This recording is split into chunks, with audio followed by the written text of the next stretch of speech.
Politics. That's where we're going today. Right on. Great Northern discussions. We're going to go down the political rabbit hole again, this time from a municipal level of things. And very excited. Big fan of this guy. Ward 13 City Councillor Dan McLean. Hey, happy to be here. This is a cool setup you got here. Thanks, man. Yeah, I just was happy to find this guy in the back here. AJ, he's my if I were to be Joe Rogan, he's my J, but you're my AJ. Hi, hey. Welcome. Thanks. We got him here to kind of assist, and if we need to pull up any graphics or anything, make sure things are turned on. Make sure shit's turned on. Yeah, nothing's unplugged. Yeah. Anyway, yeah. So lots to get into, lots of hot topics. But I figure maybe we'll just figure out where you cut your chops. And you grew up, I guess, on a farm, which is outside of Camrose. Or? Yeah, my father's from Natton, Vulcan, the Middletons and McLeans, from just south of Calgary. My mother from Red Deer. I was born in Red Deer, raised in Camrose since I was 1 till high school in Camrose, small farm. Mm-hmm. Dad was the teacher, actually the vice principal, disciplinarian of the school, so you couldn't get away with shit. So that was that was fun. But yeah, it's a great little town. University in Edmonton, married with children, young, teenager. Mm-hmm. Yeah, 3 kids by the time you're 24, 25. Yeah, so I've got a little bit of life experience behind me. I've done that, and then you work hard to feed the family, the kids. Back in those days, I mean, it was a lot more affordable, but you still had to work hard. I mean, I learned that on the farm. You got up and you did your chores before you got on the school bus and went to school. Always been a bit into entrepreneurial, so started kind of working for myself when I was a teenager as well. Was you were a teen when you started that? Well, I was... or your first venture? Well, the first thing would have been 14, washing dishes. Yeah, that's the first real the Norseman Inn in Camrose. Yeah. But the real... And you have your ups and downs, and you learn. Not everything's a success right off the bat. But I think I was... 98 is when I started the company, and it turned into like McLean Golf, and so that's where I think my major business experience came from for over 25 years. Mm-hmm. Starting small, again, just on some land outside of between Edmonton and Camrose, a lot where you had some horse trailers, stock trailers, flat decks. I put out golf cars one day, and they flew off the shelf like crazy. Farmers wanted them. People in the lake lots, and next thing you know, we're bringing them up from the States by the truckload. Yeah. Secured the distribution rights from EasyGo, one of the biggest manufacturers, well, the largest golf and utility manufacturer in the world. And they said, we could use somebody like you in Vancouver. Americans don't know shit about Canada. Right. And I said, well, I'm in Edmonton, but I'll open up there. But I want then all of Alberta and BC. You want the rights. I want, give me the territory. So then I had to expand real quick from... Edmonton, Calgary, Vancouver, and did that for 25 years. And, learned a lot of ups and downs. Sure. A lot of fun. You think I'd be better at golf, but I'm not. But Can I ask you how you, so the carts, you just, how did you get the very first one? You just found a cart and you flipped it? Or how did that start? Well, story goes, my father and a couple of his buddies were down in Phoenix at a golf tournament. Yeah. And bought 3 and got them shipped up for themselves. The deal fell apart, and I said, hey, I'll buy them for $1,000 each. And then I flipped them for $2,000. I mean, that's 100% markup. I mean, way better margin than I'm doing on horse. Now, are these things souped up carts? No, just your regular old Yamaha golf cart. Okay. And those things, they're still running. Some of these old buggies are still putting around, but then I found a distributor out of Portland. Yeah. Far West Golf, they're called, and they were you went through all the paperwork so you could import, and went down with the truck and brought back 12 of them on a flat deck, and then those flew off the shelves, and then designed a carrier where it can hold 24 of them at a time. The Hutterites up in, Mennonites up in Two Hills. Yep. Got to design my brother-in-law this trailer, which a lot of people are using today, where you can actually carry 2 levels of golf cars with the lids on them at the same time, which was kind of cool. And then we started renting them out to golf courses, and then that's when I guess EasyGo got I got their attention, and they said, if you're buying all these used cars, would you maybe look at distributing in some of the newer cars? And actually, one of the biggest outfits in golf is out of Calgary, and it still exists today, Oak Creek Golf and Turf. Right, yep. A guy named Joe Couillard started it, a lot of real estate guy, ski hill guy, Toro, golf cars and whatnot. He had the Easy Go and a Yamaha franchise. So not to belabor the story, but I wiggled the rights away from him, and you worked your way up. I think the crowning achievement was I secured the bid for the 2010 Olympics in Vancouver, which was a lot of logistics, a ton of buggies you had to move around to all the venues. Huge. But, so a lot of fun, a lot of work. Sold it, semi-retired, and then say, now what am I going to do when I'm all grown up? And I think the catalyst for politics, 3 reasons I always say, that we had Trudeau, we had Notley, and we had Nenshi. Yeah, we had a triple trifecta. I Whammy. didn't like the way that was going, so I figured instead of sitting around whining and screaming at the TV, get involved. And so you volunteered, you worked on a lot of campaigns, figured out what things behind the curtain looked like, and municipal, that's where you can actually, I think, put your finger on the scale the quickest and the fastest, and maybe your garbage collection, your potholes, your taxes, a lot of things that really people are most important to locally. Yeah, what affects you? In the pocketbook, what's affecting my paychecks mostly as you get older. Yeah. Yeah. So ran for that down in the area where I had my Calgary office, acreage just outside. It's called Silverado now. I saw the city kind of build up around me. Yeah, and now it's been first term, almost 3 years, and having a ball. Well, that's great. Yeah, no, I think you're excellent, and you've been a real pleasure to watch because you're very outspoken. You're not afraid to throw your voice out there, which is why I think you garnered a lot of popularity initially to get you in. You won pretty resoundingly too. But let's talk about the your foray in. Had you aspired to get into politics while you were running your business already, with things already irking you, or was it kind of like, I sold my business, now what? No, I always loved politics since a kid. And my father even ran for the Conservative nomination federally when I was a teenager, and he lost by 20 votes. And I always remember crying, and he said, son, it might be for the best. I'm a young man. I've got the farm. I've got my career as a teacher. I've got my lovely wife and kids. I'd be gone all the time. Maybe later on when I've got some more experience, my family's raised, maybe then I'll run. That always kind of stuck with me. So I thought I'd maybe do, after my kids were raised and I had that business experience and I had some time on my hands, thought I had something to offer, that was the time to run. That was the time. Okay, yeah, fair enough. Well, and so when you got in, so that election would have been 21, I guess, October of 21, and you ran for your ward, which is 13, so that runs from kind of like Woodbine down to Legacy. Everything south of Anderson, west of McLeod. That's the best way to put it. That's the best way. Okay. And then, of course, we had Jyoti running. I don't know. How much did you already know, I guess, of Jyoti Gondek? Yeah, Jyoti. I met her a couple of times at different events when she was a councillor. Had no idea she was going to run for mayor. Much different person back then. Right.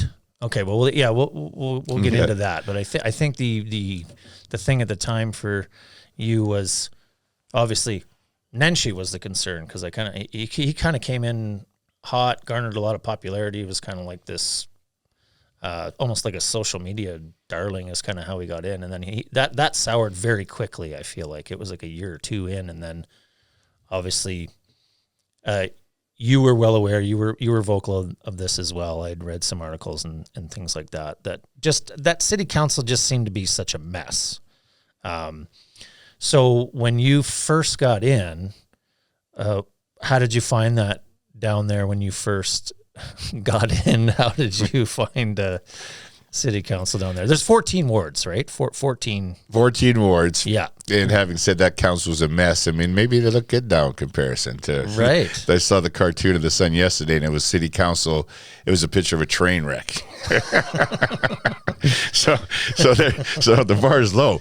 What I would do is I'd watch it on TV, and people actually do. You can watch live sessions. Yeah. And I would go down and sit in council, And I would go up and talk to, like, Jeremy Farkas was one. I voted for Farkas, by the way, too. At the time. Yeah. Well, I liked what he was doing. He changed, you said? Yeah, he's changed. You know, I mean, I still get along with him just fine, but I think his, political, convictions have seemed to have been spread a lot more broadly, or maybe they shifted a little bit before he was a little more focused on, I would say, more solidly conservative. But I think if you pal around with Nenshi, from being a vocal critic of Nenshi to now being a big supporter of Nenshi, that's a change. But he would talk to me. He would come by and say, "You know what you're doing is right. Get out." I said, "What?" He's told me what he did was to be a long-term incumbent. He got out early and he knocked doors for like 2 years, right? And went down to city council. And he said, "That seems to be what you're doing." He says, "Keep it up, and you'll do fine." Because I had a Colley-Urquhart, Diane Colley-Urquhart was there for 24 years. She was there forever, Yeah, and people said, "You can't beat Big Red." Patrick Polyev is actually was my campaign manager. Right. Pierre's brother. And he had wrote he's a really talented musician. He wrote a nice little jingle about Big Red to do. But we decided not to play that. We'll keep that one under wraps. Okay, keep it under wraps. Yeah. Well, we'll pull it up here later. I'll play it up on the episode later or something. Okay, anyway. So, so were you going down then? You said Jeremy mentioned, head down to city council. Were you going and just observing the council meetings before you got in, or are you? Yeah, exactly. To see what it entails, because a lot of people don't realize it's a lot of work. Sure. If you're used to being your own boss and having your own schedule and doing things your way all the time, to sit and listen, and some of these council meetings, they'll go on for quite a long time with what a lot of people would find very boring, material. Land use items and parking and very, very important stuff, but just the debating back and forth. So just to see, is this something I would want to do? To sit in that chair for 12 hours, sometimes, and there's committee meetings on top of that. So so I did that, but mostly what I did, I spent most of my time outside, just walking and talking to all the people at the doors, hearing their concerns, and I think that's what I've learned more, and I still maintain is the most important thing that a politician can do. Yeah. Spend time in your community, listen to the people, and then actually what my biggest criticism today is about council is we always talk about how we're listening and we're doing public engagement, but then we don't listen, we don't act on what we've heard. And so this is where we have the problem. At all levels of government, federally, I'm happy with what the province is doing. They seem to be listening to a lot of people, but municipally, I think they do. There's a lot of engagement, but let's take that engagement and what we've heard and actually do what the people are asking, and that's what I strive for. Yeah, you're there for your constituents, and that's the biggest thing. So you got to be out door knocking and events and showing up and getting your face out there and actually listening, like you say. So. Okay, so you're a couple of years in, but that election, I feel like you mentioned federally, and I'm guilty of it too. I'm a political junkie, but major federal, right? And I think more so, obviously, over the last since easily call it 2015, but I was heavy before, and then like you say, there were issues. We had Notley, and then we had Trudeau, and then Nenshi. So it was just like. Seemed like the West was going backwards, but I wanted to touch on just that election itself. Like Jyoti Gondek, like only 390,000 people voted, and there were something like 847, I think, enumerated electors available to actually vote. So just under 50% people actually voted. So what? Now maybe it was 21 because it was a weird year. With COVID and all that shit. But, like, do you think conservatives are maybe lazy when it comes to voting? Because I am a conservative, but do you think that's maybe like a municipal, do you think there's less voting at the municipal level? Well, on both counts. Both. Voter apathy is what I like to call it, is low at all levels, but especially at the municipal level. And as you mentioned, a conservative, what I've found is that the left is always a lot more organized and unified and funded to get out their vote. Whereas the Conservatives a lot of times are a little bit more, maybe they're too busy working. I don't know. Well, there's a lot of truth to it. Yeah, sure, but the thing is and then the other factions, they always say, and we tend to cannibalize or fight with each other and say, well, you're just not conservative enough. I've had people come to me in the conservative movement and attack me, and I said, I don't, what I consider myself one of the more common sense conservative guys on council, of the most. Yeah. And you're still not happy. I mean, sometimes we have to, you've got to do some compromises. Yeah, of course. We have to work together and not always be splitting the vote, saying, because, the city's broad. Each ward has its own concerns and its own makeup of their residents. Down in the Beltline, there's going to be a lot different makeup of a younger demographic that's more idealistic. That's what you'll see will happen. When, actually, I was conservative since I was born. But a lot of people, I think Churchill said something along the lines that, show me somebody who's young, who's a conservative that doesn't have a heart, and show me a liberal, an older liberal, then you don't have a brain. As you age, you do start looking at things, your more family values, and where your tax dollars going. And so, again, each ward demographic kind of changes a bit. So you do, while I represent Ward 13, which, again, a hugely diverse community. It is. You can't say that it's all just, there's one certain type of, over 50 middle-aged couple, white Anglo-Saxons or whatever. That's not the case whatsoever. No. But I also represent the entire city on a lot of different matters. So there's some issues that you have to keep that in mind when you're voting and on your policies. Yeah, of course. Well, and there's the other added factor of there's been such a mass migration to Alberta. And I mentioned it before on one of my other podcasts, but I had come here in 2000. I moved here full time, but there was a boom then, and then there was another boom in 2006. And so last year alone, there was over 200,000 people that moved to Alberta. And I think 38,000 from Ontario, 37,000 from BC. So there's a lot of people coming here too. So obviously the diversity is going to widen, right? So you've got all walks of life coming here for the Alberta Advantage, right? Well, I think that was underneath the Kenny UCP, the Alberta's Calling campaign. Obviously very successful, but maybe now it's time to hang up the phone. Put up the stop sign. We called, okay, but we're good right now. We good. Yeah. It's not just Alberta. It's the country as a whole. I remember under Harper, I think the immigration levels, 250, 350,000 people. We need immigration and a robust immigration to keep our population, our economy going. But we're at the levels now with 1 million people. That's unsustainable. You wonder why you're in a housing crisis or affordability crisis, and that's it right there. That's it right there. Yeah. Well, and so I guess speaking of affordability, that would be one of the hot topics right now, and one of these hot topics would be the issue of this blanket rezoning. I think now is as good a time as any to get into it. We'll touch. Never heard of it. What's this all about? So, as just a tax-paying, low-life podcaster, oil patch guy, everybody got these letters in the mail, and I had gotten. I'll show this letter here. This is just a brochure or a flyer from the city. This wasn't the first thing that I had gotten, but the first thing I got was a letter. Everybody got this letter suggesting, we're just blanket rezoning. And I remember I asked my wife, I just said, what the hell is this? And why are we rezoning? I didn't initially get pissed off. I just said, what is this? Yeah. And then when I dug deeper, I will say this again, go to calgary.ca/public hearing. We're going to get into that. And also the Calgary.ca rezoning for housing. We'll have to direct people to there as well, and maybe we'll pull it up later, AJ. But what is the deal with this rezoning? So there's a good story behind that mail flyer, but I'm going to go back a little bit because a lot of people are saying this is new. What is this? This is not some brand new policy. Okay. They've been trying the city with this for years now. It started off as the guidebook for better or greater communities.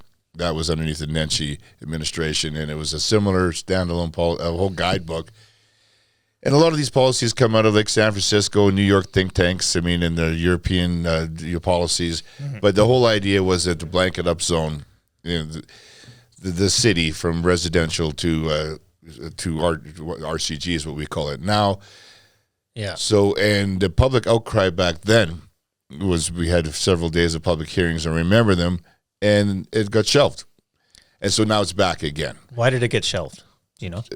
Because people wanted to get reelected. A lot of the councillors said, okay, the people don't like this. There was 3 days, and I remember I listened in and spoke it to myself. Yeah.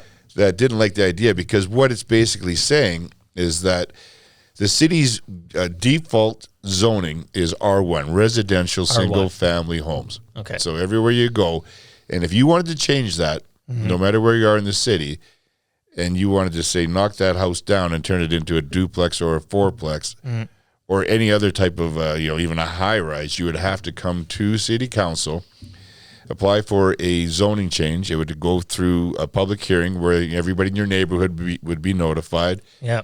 And then it would come to council where you had a chance to speak to it at a public hearing. And then city council could review it. All the community associations would weigh in on it. And we did this just on Tuesday. With a whole bunch of different public hearings and different land use items. It takes a little bit of time. I should say before that it actually goes through a Calgary Planning Commission before it even gets there. Okay. Then we would vote on it, and most of these do get approved, like 85 plus percent, and most of them make sense. Here's where we can put a fourplex on a corner or next to a transit station. Okay, hey, I'm all for it. Density, we all realize that's and in the right places is fine, next to transit and major communities, thoroughfares, drives, and boulevards in your neighborhoods. But what this was saying, the difference is now, instead of coming to council now, it would just skip that whole stage. It wouldn't go to public hearing. Your neighbor then, not theoretically, could then just say, I'm going to sell my property to a developer. Yeah. And they can now throw up a fourplex or even up to a sixplex. It can't be any higher than the existing home's rules, but you could have a basement suite and even a backyard suite. And you wouldn't be a whole bunch of additional parking required as well. Yeah. So that would change the very fabric and makeup of a lot of single-family homes. They'd lose a lot of their tree canopy. The parking would become an issue. A lot more density, getting it out of your neighborhoods, and not having it come before having very much of a say to it. Because to be clear, after that, there is one more step that it goes to development permit. And after the hearing. After the hearing, or even if this passes, then, and it's all upzoned to RCG right off the bat. Okay. And your neighbor does this, you could then appeal it at the development permit stage, which, from what I've seen, there would have to be something where it'd have to be out of line with what the specifications that the city allows, which would be allowed. So you probably would not be successful, in my opinion. No. So this is the biggest outcry right now, is that we're just taking that whole stage out, and to get back to the mail out. I think a lot of, if you're aware, you'd be aware. When we were getting to the stage where we're getting closer to the April 22nd public hearing, all these mailers were ready to go, and I introduced a notice of motion to put the whole issue to a plebiscite. And the city and a lot of the other councillors that opposed my motion were saying that we've already printed all these documents. We've spent hundreds of thousands of dollars on these mailouts, so that's why we can't put it to a plebiscite. And so they were talking hundreds of thousands of dollars. Well, your property, one or two properties alone, could be affected to the tune of hundreds of thousands of dollars. Yeah. If there's an upzoning. So I wasn't buying that argument, but that's now everybody's got that. As you can tell, it's very, very detailed and explains everything. It's it does. To be fair, they've had public hearings as well, or public forums where they've gone into the neighborhoods. But anyway, here's where we're at. And so you put the motion for a plebiscite that got voted down 8-6. Now you've been very public about mentioning some of this, and it's been in the Herald and other spots. And other people now refer to them loosely, as you call them, the Hateful Eight or whatever you want to call it. These 8. I don't know if it's always the same 8. I would assume yes, but yeah. How does this? how does this just go to an 8-6 automatically like that? They were really against the plebiscite, which is to make it an electoral issue, like a voting issue for the next election, is what you were suggesting in this, right? Yeah. So the biggest argument is that we're in a housing crisis. Sure. Everything's a crisis these days, and we have to do something tomorrow. Yeah. In this case, I sympathize that homes are out of reach for a lot of people right now, and affordability is a problem. Mm-hmm. But in a year and a half is all we are away from the next election. I think putting it up to have everybody in the city be able to put it on the ballot. We did it for the Olympics. It's far less consequential as this. We did it for fluoride in the water.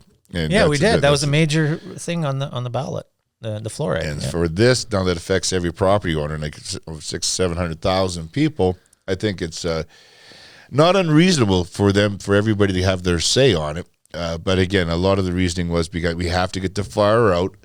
The other one was that they were saying that, hey, we might lose out on some housing money from the federal government, and that's the last thing I'm going to do is make a decision on a bribe from a federal government. I mean, that's people are walking away from that narrative right now, but I know that was an argument that we have to do this now. And the other big one, like I said, was that we have to do it now to build homes quicker. Now, to be clear, nothing would stop being built if this didn't get passed on April 22nd or in the next several weeks. Homes would still be able to be built. Yes. They would just have to go through public hearing. So I've said I think it's a little bit trying to skip that 2 weeks out. If we wanted to save time or save money, there's a lot of things we could do at the municipal level. We could development permits that sometimes take 6 months to a year. We could put a cap on that, a moratorium, and say, you come out in 30 days, I want this approved. Planning Commission. I mean, before they go through, there's a lot of it has some importance to it, but if you really wanted to speed things up, we could streamline or even eliminate the Planning Commission. We could get things to the development stage a lot quicker without taking out the public input, because this is, if you want to talk listening to the public, this is the most important thing, is have people come and talk to me. I've had people, it's a neighborhood in Bowness, say. Yeah. And again, it's not on a major corridor. It's deep in the middle of their residential single-family homes, and they want to put in a sixplex with a basement suite and in the backyard suites, and then just a half a block away, they want to do another one. Yeah, I said that's just too much. The streets are too narrow, and there's visibility, and people come and talk to it. The one person came and said, "I just invested thousands in solar panels." And I've got a nice other one. So I got a backyard here where I'm growing lots of vegetables. I have an urban farm, all these good green initiatives, and this is going to kill it. And so I said, I'm going to vote against this. And some of these we have. In certain cases, I mean, it should come where we can have 15, hopefully, people that are common sense enough to say, well, this should pass, this should not. It should not, as is. Yeah. And that's important to me. And it's worth maybe a couple of weeks or whatever at the time to listen to each people. And so I feel that that's why I'm against the blanket approach, because I just don't. I'm still amenable to persuasion. Yeah, that we could change and see what happens, but it's so far I tend to be leaning towards agreeing with a lot of the population that there could be a better way. But again, it's we're hearing from a lot of people. As my job as a councillor, I have to be.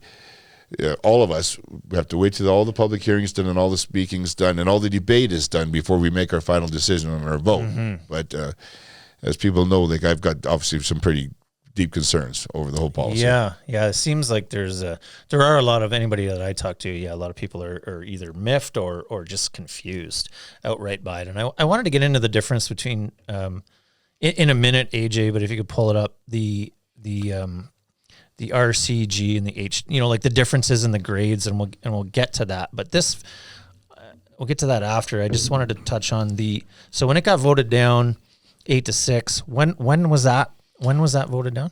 That was a couple of weeks ago on my motion to put it to a plebiscite. Now there's 15 of us, so there was one councillor was missing, Councillor Wyness. Okay. And so that would have made it either 9-6 or 8-7. Yeah. And so by all accounts, I mean, you never know who's going to vote when it comes down to it, but Sure. it's going to be pretty close. Yeah, of And course. so when it comes to, I do not remember anybody campaigning, the mayor herself included, or any councillor saying, you know what, I want to see done. I'm a big proponent of blanket rezoning, and I also want to throw in there a climate change emergency and a multi-year tax increase. So this is what I'm campaigning. It's right there. We got your voting. We got your voting history on danmclean.ca there. Yeah, we got number one, your first one. Yeah, no to the climate emergency. That, I'm going to say that honestly too. I know we're kind of bouncing all over the place, but when she got in and declared that emergency like 5 minutes in, which she did not run on, I part of my French, which is like 2% of the population in Alberta, if that, but that was fucking bullshit. Like I was choked personally when she declared that emergency, because first of all, it's like, know your audience and where you are. You did not run on this. And I also heard from a lot of people in the builder and development and construction communities who supported her were also upset with that, because this was not anything that was run on. Well, we're talking affordability here. I mean, that adds declaring climate change emergency, and then the subsequent restrictions or different implications that you put on a building development permit are huge. Yeah. Then the developers are right to maybe express their concerns or the costs. Yeah. Because that adds thousands to every single home. So Sure. And what people, after that climate change emergency declaration, quickly, I think a month later, was the $88 billion climate change action plan. Mm-hmm. And if you go through that document, and I remember even councillors and the mayor actually scoffing, it's only $87 billion, and like it's like so big that people wouldn't even understand it or think it's real. Right. But you put something on paper and vote on it, and the next thing you know that, this is real. Every single development they want to put, it has implications. Yeah, and of course. So obviously I opposed that. Mm-hmm. Nobody ran on it, and I think hopefully people remember that come next election next year. Well, I think you're right. I think they will remember. But just so back to this rezoning thing too. So this plebiscite gets voted down, but then Terry Wong, hope I got it right. Mm-hmm. He put another motion, well, just to extend, because you said this just got voted down a couple of weeks ago, and then he was like, okay, well, let's extend to like mid-June. And they also, that was, I think 311 was the vote to extend to June. So I don't know. It feels rushed. But am I wrong? Yeah, well, the reason, when Councillor Wong put that forward, you have to vote on the amendment first. And so I couldn't vote for that to extend it, because then it would have actually killed my whole pushing it all the way to the next election. Okay, makes sense. So it was a different tactic. And you could put a lot of these amendments on the floor. And so where we're at now, there's been a lot of public engagement. And so my argument now, we've sent those flyers out, and the city has done a lot of different town halls where they've explained to people. People are paying attention now. There's been a ton of press over this issue. Yeah. Now's a really good time to say, okay, now we've educated enough people to do your research and put it to a website. I mean, I wish we could go back and redo that, but to do that, it would be called what's called a reconsideration, and now I would need a 2/3 vote to get that to pass. So what will happen instead is we will have the hearings April 22nd. Yeah. And you can phone in, you can come in person, and have your 5 minutes. I expect it to last all week. The more the merrier is what I'd say, because there is I think there's we have to remain amenable to persuasion. There might be enough people come and tell me and explain to me how this is really good for the city, how this is going to make homes cheaper, and people it'll be done in the right way. And then I might change my mind. But on the flip side, if there's enough people that come out and say, there's so many reasons why this is not good. The infrastructure, the pipes, I mean, can we handle this much density in some of these areas, especially these older areas? There's a little bit of there's one group that'll come and say, well, you should do this because we don't want people driving cars. There's a whole movement Right, yeah, that we're all going to ride bikes and we're in transit. Walking around barefoot and not wearing fossil fuel product type derivative stuff. And, There's that ideological view. And again, a lot of these comes from like New York think tanks, or maybe it works over in Switzerland or somewhere in Europe. Sure. We've got I'm a big believer in housing options. So let's have that condos downtown. Let's make it downtown and vibrant and have lots of density. We've got to clean up the streets a lot. We've got to get rid of the crack pipes and the homeless people and the crime first. Which applies to shovel. And transit as well. I mean, if you want people riding transit, let's make that safe, clean, and affordable. So those things have to happen.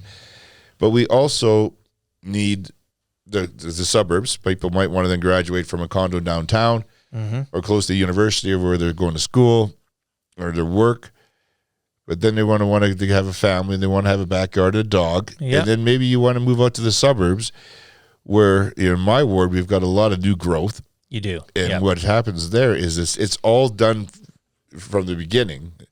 Not all single family. It's single family here. We have medium density over here. Then we have dense residential over here. Commercial, school. Everything is done and planned out in a really nice way so that people have those options. They don't have to worry when you go buy that house that my neighborhood could change. Yeah, it usually is more affordable, and it's out in the country a bit, and you should be able to have that option too. So let's build up, and let's build out, and so concentrating on just mass density now, and over densifying maybe single family neighborhoods. I think it could possibly the wrong way to go. No, that's interesting. Yeah, I get my neck of the woods is kind of similar. I'm in, I guess, what would be Ward 6, so that would be Richard Putman's, or like Strathcona, Signal Hill area. So, he actually voted against. Maybe I should write him a letter. He voted against the plebiscite. But hey, AJ, can you pull it up? I want to find out. Can you explain to me, Dan, the difference? Go to the map. The difference between like the three types of zones, rezones that they're talking about. This RCG versus RC. I don't have my glasses on. Yeah, you've got housing grade oriented, HGO. That's in your dark reds. HGO, and then there's residential grade oriented infill, RCG. Yeah, that's RCG. Your oranges. Yeah. And then residential low density mixed housing, RG. And that's your light oranges. Yeah, so let's get into the differences of both. Now I'm in that yellow area, which I thought my letter said RCDG, to be honest. I thought, but I guess it's low density mix. So what's the low density? Yeah, so that's going to allow you like that fourplex. That it can't be any higher than your existing homes. Right. Which in a lot of cases, like if you see brand new homes these days, like in your infills, they'll go pretty high. They're taller, and they can extend a lot further out into the lot towards the curb. And so you could have your a fourplex or a multiplex and with a basement suite. Right. And still even have something in a backyard suite. If you go to the next one, then that's kind of, and then the infills, and that's more. Infills, yeah. And you know your infills where you'll have like row housing. Yeah. Where you can be a whole row of them. And in some places it looks pretty good. And to be honest, in some really older communities and with World War I and II era homes, if you can get that whole block, that's like an upgrade. Yeah, and if it's not historical, well, then you can put a lot of those in there, and then that'll get you can go to that where you can have the row housing itself, and then the next one is the high density where then you can actually have like if you go to that next higher density, you can have walk-ups where you actually have your second stories. Okay, so yeah, and I guess I'm not like totally, like, obviously we've got a population issue and we need to figure out where to put everybody and change some neighborhoods if we got to. I guess the main concern is how does this, as a taxpayer, everybody's got to be thinking, how's this going to affect my major asset, my house? Is this going to affect my property value? Well, the affordability aspect, let's go there first, because of the concept that this is going to drive down home prices. I'm not convinced. Yeah. Because what we've seen in Vancouver, where they've just their downtown core, they've put in a lot of density, prices have gone up. Okay. And in cases where we'll see, say, where you put that fourplex or the row houses or either one of those designations, and you'll have a single family home, say it's $600,000-$700,000. Yeah. they knocked that down, and then they put up a duplex, and they're $700,000 each. Right. So that increased supply, but it didn't lower the price. Okay. What's happened is we've increased density, lost a lot of tree canopy, and now in some neighborhoods, if you want to keep that single family home, that there's going to be a lot of speculation of people of investors that are going to come in and buy those properties around it in certain areas now that maybe they wouldn't before, to buy it just to knock it down and to put up, because it's not again, there is a profit motive in here, and to be honest, the city, for better or worse, will get increased taxes if you have 4 homes on a lot at $700,000 each, rather than one at $700,000. There's a lot more property taxes coming in there. Yeah, well, and that's another kick in the pants too that you also obviously voted against. But the tax hikes, which was what, 4 point? No, 7.8. It was 7.8. Yeah, right. Was it 7.8? So what they did, our budget when we first sat down, they built in I think it was 4.1 the first year, but then the next subsequent few years was again, it was around 4% per year. Per year. But again, it's a cumulative effect, a compounding effect. Yeah. That the first year 4%, and then 4% on top of that, and then 4% more on top of that. But then last year we had even more spending, and increase of I think some $700 million in a year, as well as a tax shift from what we would normally charge the businesses compared to homes, and we shifted more onto the residences away from businesses. Again, I sympathize with business, but houses are struggling as well. So it's been compounded. So all that was built in our first year budget.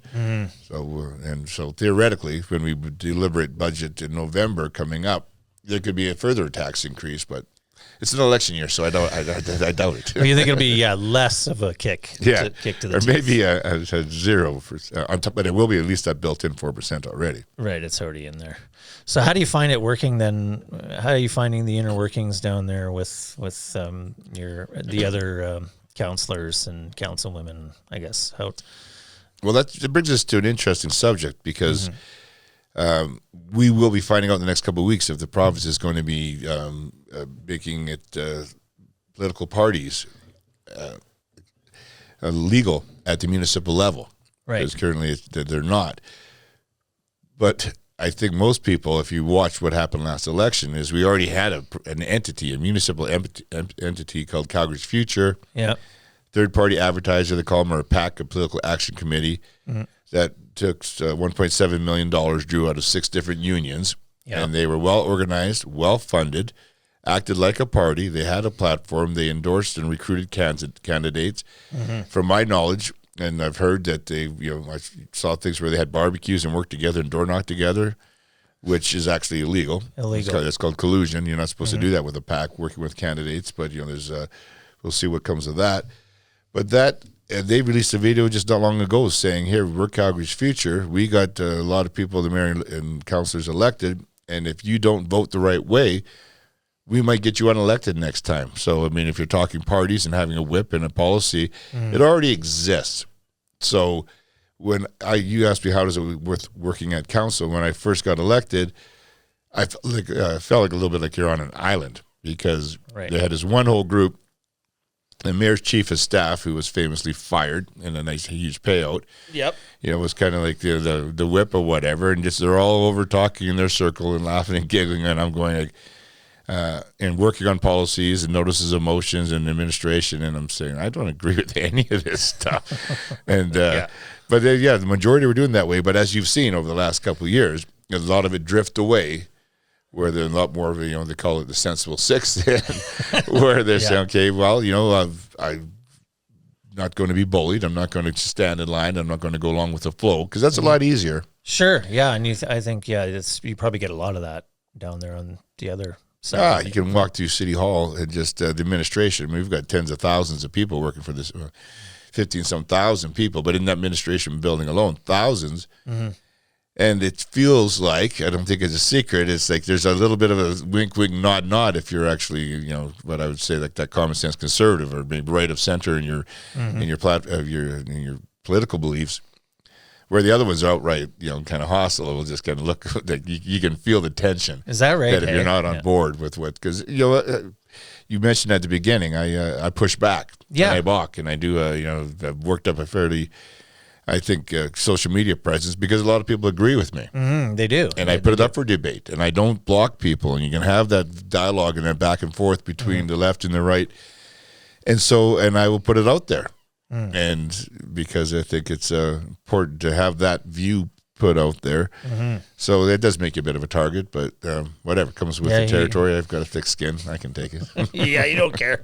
Yeah, you're not afraid to ruffle feathers. You came in there like a bull in a china shop, I'm sure, to them. But people need to take your lead on it. And I think, having said that, back to this public hearing, so people can tune in live or write letters, or you mentioned it could go like a week. Let's say it's starting on a Monday morning, which is first of all ridiculous. But the unfortunate part is we had once since I've been there where it was actually on a Saturday, because what I hear from people the most is like, I can't make it down on the middle of the week, to give my 5 minutes, because you don't know exactly when your 5 minutes is going to be. You could be waiting in line for a while, because after you've had your 5 minutes, then you can be open to questions from a number of councillors that can question you back in some dialogue. There was a famous one that was making the rounds in the last famous public hearing. I can remember a resident by the name of Anthony Cox got up, and the mayor and a bunch of councillors didn't like some of the stuff he was saying, which he was a pretty smart guy. He was saying he was prepared, and that whole dialogue went on for 20 minutes. Remember, you should never be arguing with any from the public hearing. There's people I hear from that I disagree with completely, or I think are coming from a place that I don't understand. But the last thing I'm going to do is mock or talk down to anybody. Everybody has a voice, but what we do see is special interest groups are always there on almost any issue, and it's the same people. So I'll see a whole group there with green scarves on. They just finished, doing a rally out in the public square. And who are these people? What are the green scarves? They've got a few different names. There's Project Calgary, and there's a few different groups. And again, I don't see too many people on the right that are that organized, but it's usually more for the. And again, they mean well. I mean, I don't think they don't disagree. But what I'm saying is that it may not be as balanced and nuanced as the whole population represents from what we see at public hearing. Right. And so it'd be nice. It would be easier if everybody could have their say. Oh, I know. Yeah, we call it a plebiscite. How about that? We could have everybody could have their say. You can put it on a ballot. What a thought! Give them a question, and they could all vote on it. I mean, that wouldn't take us much time. Yeah, we could give that a shot. Okay, so they can go down and voice their. And please do. Distaste. Please do. I think the more I think I saw something a meme. Someone, if 1,000 people showed up, that'll take over a week. That'll take a week. Which would be unprecedented. But if it was 2,000, it could take even longer. We do have business for the city to get along with, to get done as well. But again, this is so important. Yeah, it affects every. What I keep hearing is even the realtors, Calgary Real Estate Board. I mean, they're against it. When they're showing a home, and the guy says, "I love this house. I love that neighborhood. I love these trees. I love even my neighbors' homes." And how much? But now there's uncertainty. So this is bringing a lot of uncertainty to the market, because I can buy that home that I want to be. I was in a person's home in Canyon Meadows on Monday, and there's 20 residents, all from a neighborhood, from all different communities and backgrounds, that was the biggest thing. They said, we bought here because the homes are 20, 30 years old, but it's in a neighborhood I like, and I want to stay here forever, raise my kids here or die here, and now it could change. Yeah, and so it's it doesn't seem right at a fundamental level. Yeah, the uncertainty is what is really the scary part. We talked about it in our family, and I mean, because we don't know what this is, so it's like, we just don't want. So technically, anybody could just tear down our house beside us, essentially an investment group or someone from the outside, and it could sit empty, or a family of 4 families could move in essentially to a different type home. I guess is what we're saying. Yeah. Right? It could change. And again, there's another tool that the city has. It's called LAPs, local area plannings. So we have a whole bunch of local area plans where they have just to say a bunch of communities, like the Heritage Park, the whole Heritage community. And the city will sit down, the planning department, and they will map it out and say, here's where we allow. You just talk those 3 designations. Yeah. But we could put our high rises right here. Yeah. I'm just talking right over to the east of us. Yeah. So along here, there's a whole development, Midtown, where we could build up here and put a C-train station and high rises. And then here we could kind of map it out where lots of these it takes longer, but it could preserve certain neighborhoods where you say, okay, well, this neighborhood right next to the golf course, these ones maybe here by the park are good, but over here, maybe not so much. I don't see a problem why we don't take the time to do that community by community and just take more of a scalpel instead of taking a hammer to everything. Yeah. Guess it's just yet another in a long line of emergencies you got to pounce on, right? Yeah. All right. Well, I think I don't know if there was anything else. What else have you got? Go ahead, AJ. You got something? I'm honestly, I kind of just want to. Now it shows that from 2021 just to 2022. Obviously, yeah, because it wouldn't be 2024. Yeah. So I'm not sure, but maybe we can just quickly go through each of these things that you voted on real quick. That's a flyer the guy sent out to every home gets it, and I have one a subsequent year on top of that. I have by 2023. Oh, you got 23? Oh, I couldn't find it. But that's okay. This is 2022. That's my first year. But year. I put my voting record out there for everybody to see. I think that's transparency. Yeah, because I see you voted yes to increase police funding, and then this must have been the first 3.88% tax increase. You voted no. City administration reorganization, you voted no. Wage freeze for council, you said yes. Restart arena negotiations. I brought that motion forward too. It didn't go very far. Didn't go very far. Which one? The wage freeze. Yes. $10,000 security upgrade for councillors. Maybe you can elaborate a little bit on what that is. I don't. Rightly or wrongly so, and I'll say rightly, people are getting fed up with their politicians at all levels because they're just jamming policies left and right down people's throats. I mean, I like in the old days where it seemed like just slow down with your big global agenda. I mean, I always say, let's fix the potholes. We can't fix the planet here. Yeah. This is a municipal level. And so this was for individual councillors to have thousands of dollars, $10,000 to install their own security cameras on their own homes. Right. I don't know where they came up with that number, but you pay for your own doorbell video. Yeah, get your ring cam, boom. Yeah. And then moving on, you went Calgary vaccine passport program. You voted no on. The face mask repeal bylaw. You voted yes on. I put that one forward because studies have shown now we don't have to go down the whole pandemic rabbit hole, but everybody else in council, they wanted to keep wearing masks. They did for forever. Yeah, who knows how long. But, it's shown it doesn't stop transmission. Yeah, and then you got again the next tax rate increase, and this would have been the 4% on top of the previous 4% increase.